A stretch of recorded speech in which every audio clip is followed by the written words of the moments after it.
In this week's drive, we add another famous name to the entry list for the Dakar Rally. Join this world champion on a wild ride to nowhere. Wonder if this NASCAR driver knows he has a problem. And watch the Superbike King on his quest to keep his crown. All this and more in this week's Drive.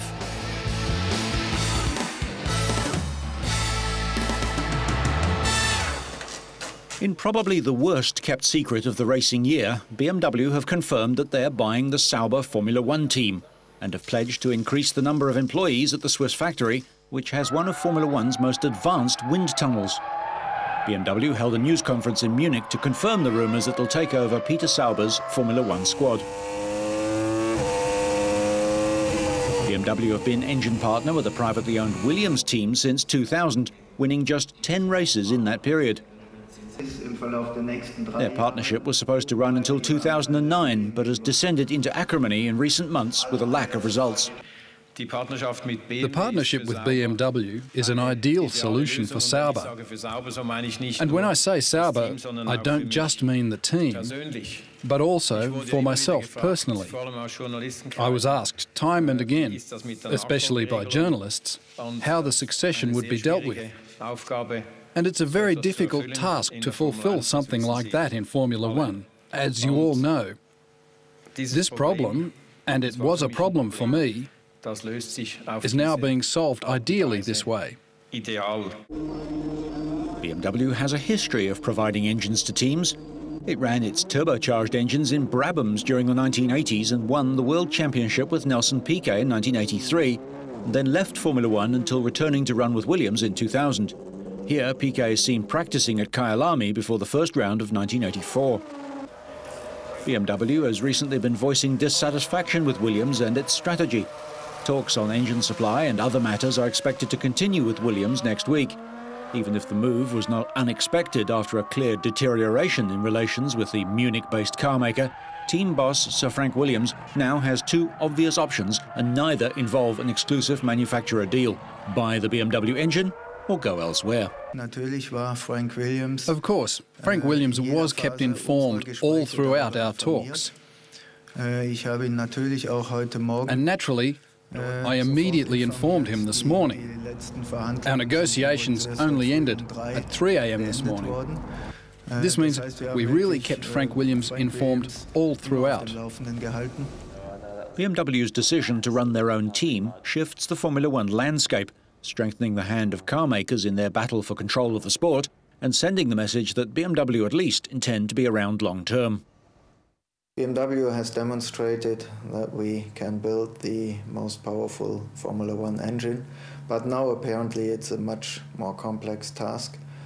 We know that we will not be successful right from the start, but we have a very good and sound basis in the Swiss team, and we have a clear program how to proceed. I'm very sure we are on the right path and successes will come. And what does the deal mean to Peter Sauber? It has become very difficult for a small independent to maintain its position in Formula One. The proximity to a car manufacturer has become more and more important, and I've mentioned this several times in the past. I've underpinned this by saying that I would be happy to sell this company if my objectives were to be achieved. Those two objectives are my continued involvement in the sport and the continuation of the company in Hillville in Switzerland. Meanwhile, furious American racing fans lined up outside the Indianapolis Motor Speedway demanding refunds for the farcical US Grand Prix, which was allowed to run with only 6 cars. 7 teams, including championship leaders Renault and McLaren, decided not to race after Michelin expressed concerns that its tyres could not handle the Indy track. If there's going to be a race next year, I want to know if we're going to get our money back for this year. It's Indianapolis Speedway that's not responsible for it because they are just the racetrack. I thought it was an extreme disappointment. I've gone to approximately 35 Indy 500s. I've been to numerous brickyards. I've been to Formula One races basically from the inception. And yesterday I left the place for the first time, probably as disappointed, as upset as I've ever been. Miller has filed a class action lawsuit for a refund for his tickets to the race. So why did you file a lawsuit? Well, first of all, I think any kind of issues involving the legalities of the case need to be referred to the attorneys. You know, there was a class action lawsuit that was filed both in federal court and in state court, and any terms of the specifics of the case, I would refer to our attorney, Mr. Bach. Michelin has already offered complete refunds to every ticket holder, but other fans might want more than that, including airfares. Well, I think possibly once they get news of that it's taken place, and because I noticed there were a tremendous number of people that showed great dissatisfaction at the race yesterday, both in terms of booing and gestures that were made, actual saw things being thrown on the track. Just in the area where I was in Stand E, the traditional turn 1 at the Speedway, just a tremendous displeasure of what people had seen from both people obviously from the local area and from out of town or from overseas. They just seemed completely bewildered and just befuddled what had transpired on the track. In fact, behind me, I even noticed some disruption had occurred, and they had to actually bring out some police to kind of quell some activity that was happening by the Speedway office. So many people are upset by what was transpiring. F1 is struggling for acceptance, and this won't help.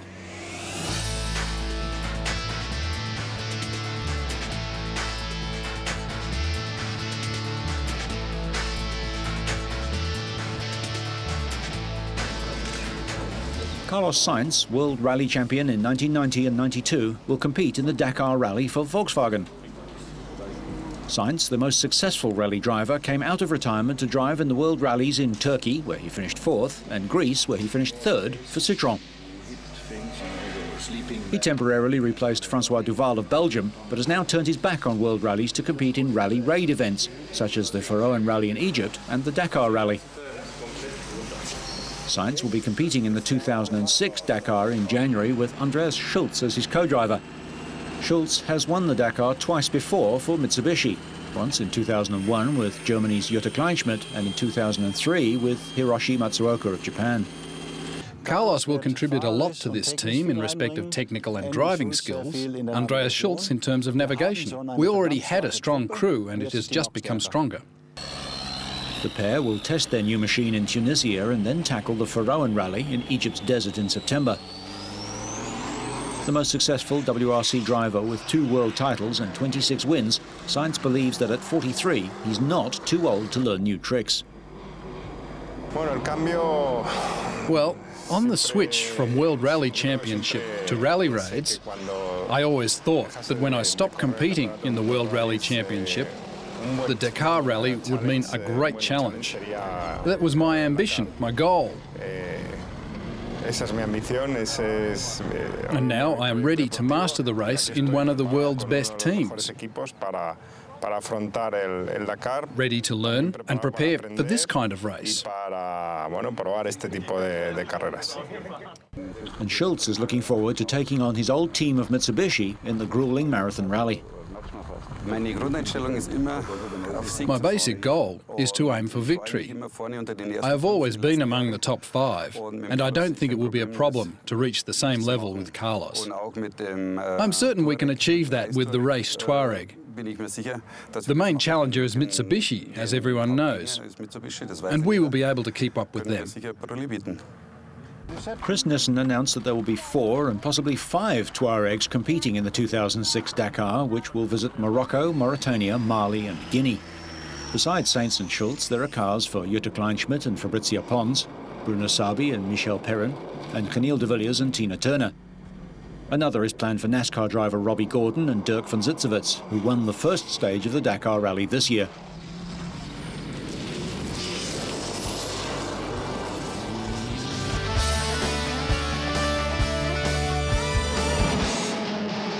Danish Audi driver Tom Kristensen started from a maiden pole position for the 5th round of the DTM German touring cars. He shared the front row with German teammate Martin Tomczyk, but Kristensen had a terrible start and British driver Jamie Green moved from 4th to 1st place in his Mercedes.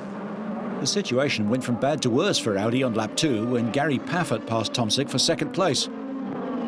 6 laps later, Laurent Aiello lost his 4th place thanks to some clever overtaking from Sweden's reigning champion Mattias Ekström in his Audi. On lap 7, Mika Hakkinen pitted with a left rear wheel problem, and 2 laps later the Finn was off the track and out of the race. At the front, however, it was Paffert and Green, the two British Mercedes drivers who were fighting it out for the top spot.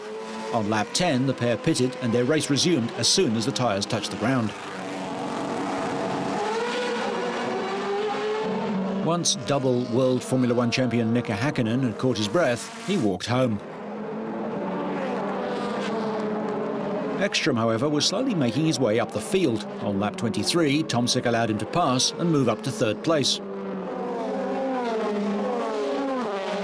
8 laps later, Green outbraked himself, and this allowed the Swedish champion to put his Audi up into second place. A lap later, 12 laps from the end, Tomsik joined Häkkinen on the sidelines when suspension damage meant that his race was over as well. Paffert stayed in front to the checkered flag, with Ekstrom in second place and Green third. After 44 laps, the 24-year-old Briton won by 3.1 seconds and reduced Ekstrom's championship lead to just 1 point. Jamie Green, last year's European Formula 3 champion, secured his maiden DTM podium finish, and the other points were scored by Bernd Schneider, Tom Christensen, Alain Menu, Laurent Aiello and Marcel Fassler. The crowd of 88,000 was the biggest ever at a motorsport event at Oschersleben. On to the Indy Racing League, where fast lady Danica Patrick has been in the news lately, having led the Indy 500. This time she started near the rear of the field, was not a factor in the race and finished 10th. Just 39 laps into the race, former IRL champion Scott Dixon of New Zealand tangled with Dario Franchitti. Dixon later admitted the crash was his fault, and Franchitti was able to rejoin the race and finished second. Later in the race, on lap 165, Sam Hornish's car got loose and all by himself he crashed into both the outside and pit road walls, scattering debris that others were lucky to avoid. Roger Yasukawa was involved in 2 separate incidents. First, he tangled with Scott Sharp, who clearly blamed Yasukawa for the accident. Then, with just 8 laps to go, Darren Manning also crashed with Yasukawa, and he too felt the accident was Yasukawa's fault. But this time, Roger was also pitched into the wall. Helio Castroneves was right behind the incident. He gambled on diving between the sliding cars and was surprised not to hit anything. With that near miss behind him, Castroneves won a sprint to the finish after a restart to claim victory. He won despite a tender bruise in his left shoulder, the product of a crash during a test session 8 days earlier. And moments after the win, before he drove to victory lane, before he celebrated with his crew, Castroneves, as he has often done after previous race wins, especially the Indy 500, clambered the fence to share the victory with spectators. This post-victory tradition has earned him the name Spider-Man. He won by just over half a second from Dario Franchitti. Patrick Carpentier, in his first year in IRL after moving across from the Champ Car Series, finished third. The grandstands were full at the Michigan International Speedway for the start of the Batman Begins 400-mile race southwest of Detroit. The field got away cleanly, and for the most part the race was incident-free. On the 42nd lap, Brian Vickers spun and crashed as leading cars entered the pit lane. Vickers hit the tyre barrier, but got his car started and drove into the garage area for repairs. He returned to the race on lap 85, but was 42 laps down at that point. He finished 41st, the last official finisher. On lap 168, with just 32 laps left in the race, Sterling Marlin was in deep trouble with flames under his car from an oil leak. This created just the 4th caution period of the day. Following drivers had to guess where the blazing car was headed and where the trail of oil was. Scott Biffle was running second to Tony Stewart, but decided to stay out on the track during the resulting caution period as Stewart and several other lead lap cars pitted for fresh tyres. Biffle and the rest of the leaders had pitted about a dozen laps earlier. It was a good decision. Biffle only led for about 63 of the 200 laps, but was at the front when it mattered most. He took the checkered flag for the 5th victory of the season, more than any other driver this year. But he remains second in the drivers' standings, 49 points behind Jimmy Johnson, who could only manage 19th on the day.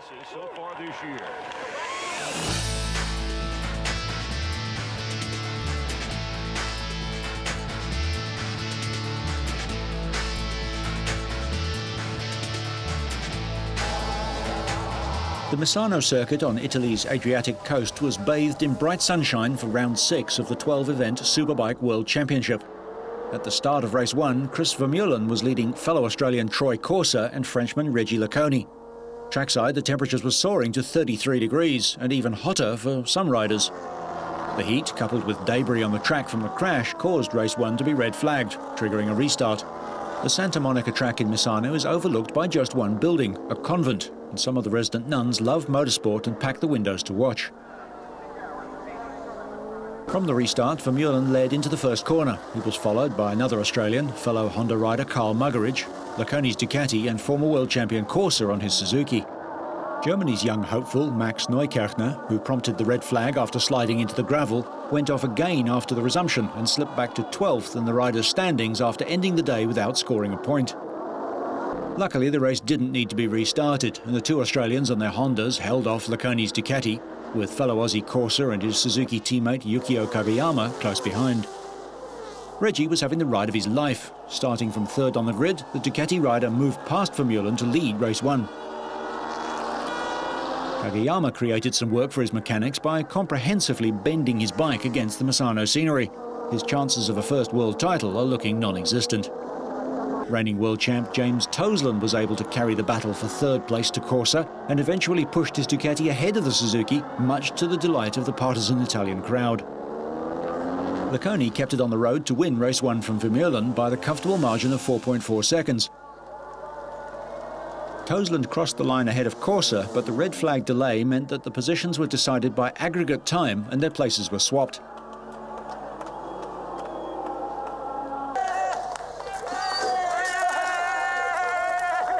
Race 2 saw pole sitter Corsa make it into the first corner ahead of Vermeulen and Muggeridge, with Laconi in 4th place.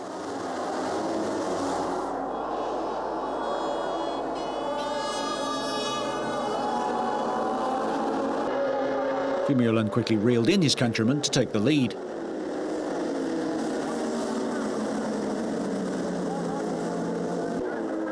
Moments later, Laconi forced his Ducati past 2, pushing the ex-Foggy Petronas, ex-Ducati rider Corsa back to 3rd. But by the time 8 of the 25 laps of the 4-kilometre track had been completed, Laconi was in front once again. Vermeulen and Corsa were left in the Frenchman's wake as Laconi slipped away once again to cross the line in 40 minutes and 46 seconds, with Vermeulen 1.5 seconds back and Corsa another 1.6 seconds behind him. Corsa, who won 5 of the opening 6 races of the season, had to be content with 3rd place. Riding a 4-cylinder bike for the first time, the former world champion maintains a 73-point lead at the top of the championship log with 254 points. Laconi has revived his hopes of the championship with a maximum haul of 50 title points to lift him up to 3rd in the standings, 19 points behind Vermeulen on 162 after 6 of the season's 12 rounds.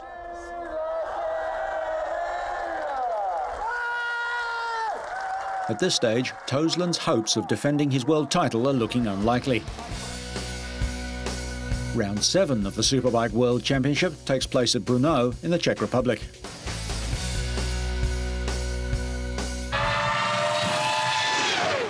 Assen in the Netherlands staged the 7th round of the MotoGP season. Defending champion and standings leader Valentino Rossi started from pole position, but a poor start allowed his fellow Italian Marco Melandri to grab the lead. Rossi fell back to 6th place, but the Yamaha rider battled his way through the pack. Loris Caparossi's Ducati was passed on lap 2 as Rossi moved into 4th place, and the Italian then had Honda riders Sete Gibernau, Nicky Hayden and Melandri in his sights. Gibernau's efforts to hold off Rossi came to an end on lap 8 of 19, with the Doctor passing his Spanish arch-rival on the inside line. It would take Rossi another 2 laps to catch compatriot Melandri, and once the movie star Honda rider had been dispatched, it seemed that Rossi could almost cruise to the line. However, former 250cc world champion Melandri closed up on the championship leader in the final laps, and Rossi had to make one last effort to hold his lead. Rossi claimed his 6th win of the season and became the first Yamaha rider to win 5 Premier Class races in succession. Melandri took 2nd place, his best result since joining MotoGP in 2003. Rossi's Yamaha teammate Colin Edwards finished 3rd. when I was behind the three Hondas, I know I'm able to go a little bit faster, so I try. I overtake Aiden, Gibernau, and after Marco, and I go. I make some good lap, and I take a little bit of advantage, and I say maybe it's okay, but Melandri today was very strong, and he come back. So on the last 3 or 4 laps, I need only to concentrate on the track and try to make all perfect, and we are able to win another time. Multiple world champion Giacomo Agostini won 20 consecutive races, but Rossi, who won 7 consecutives for Honda, is the only rider on the list of consecutive winners using bikes from 2 different manufacturers. Sebastian Porto sealed his 2nd successive Dutch GP victory in the 250cc class. The Argentine held on to first place in the latter stages with championship leader Daniel Pedrosa and Jorge Lorenzo in close attention. Porto won in a time of 38 minutes, 2.1 seconds, with Spaniard Pedrosa grabbing 2nd place ahead of his compatriot Lorenzo. Pedrosa inched ahead in defence of his title, but Casey Stoner, 6th at Assen, kept alive his slender 2nd place from Andrea Dovizioso, who finished 7th. Hungary's Gabor Talmaxi won the 125cc race, his 2nd Grand Prix win this year. Initially, an 8-rider leading pack formed, and the riders swapped position with no one able to break away. Mika Kallio crashed mid-race, and the last lap saw Simoncelli go out in an incident which also cost time to Luthi, who ran off the track but rejoined to finish 10th. The season continues with the US Grand Prix in California. At the Motocross Grand Prix of France, the 9th round of the World Motocross Championship, multiple world champion Stefan Everts is still the man to watch and catch if you can. The Belgian is on course for yet another world title and was in control for much of the opening moto, but unable to shake off Ben Townley. After leading for 18 of the 21 laps, Everts was overhauled by the New Zealander, who pulled away to win. Easing up, Everts finished 7 seconds adrift. Joshua Coppens, 2nd in the title, was another 10 seconds behind, with Michael Pichon 4th. In the 2nd moto, Townley pulled away into an early lead and stayed there, leading the battle for minor positions to keep the fans entertained. Yoshitaka Atsuta found himself contesting the lead on lap 1, but he was soon fighting to stay among the front runners. Townley's task was made easier when Everts pushed too hard, making a rare mistake and falling off his Yamaha. Everts would eventually finish 7th for a total of just 36 points. Some are saying that he's not the force of old and cracks are appearing in his invincibility. But fellow Belgian former world champion Joel Smets looked on course for a useful points haul from race 2, lurking around about 5th place for much of the time. By lap 8, Coppens was up to 2nd place, and the Kiwi stayed there to claim a satisfying 42 points. On a boiling hot day, Smets was making his presence felt in the worst way. It looks like he cut across fellow Belgian Steve Ramon. Pascal Leroux finished 5th on his way to a 29-point haul for his day's work. Poetic justice perhaps for Smets, as the exhaust fell off his Suzuki, probably as a result of the earlier crash, and on the final lap he stalled. No problems though for an exuberant Townley as he romped home to earn another 25 points. Coppens trailed in 7.4 seconds behind in 2nd, with Pichon 3rd. Townley's total of 304 moves him to within 12 of Coppens in the battle for 2nd place in the overall standings.